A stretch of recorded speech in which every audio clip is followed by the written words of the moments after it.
Hello, my name is Yana. I'm a full-time traveler and a watercolor artist.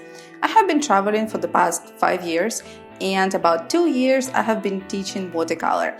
And I had a group of people, we have been painting together every week, and because of that I had an experience of teaching watercolor techniques to people of absolutely different level, from people who have never held a brush before to those who are really comfortable with watercolor. And today we're going to paint an absolutely lovely couple of birds.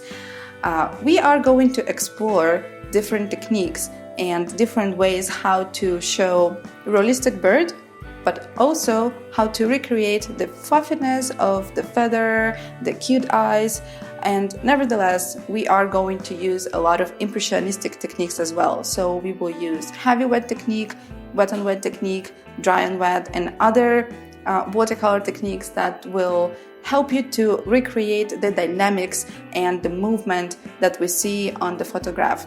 So go ahead, join me in this course, and I will be very happy to give you the feedback.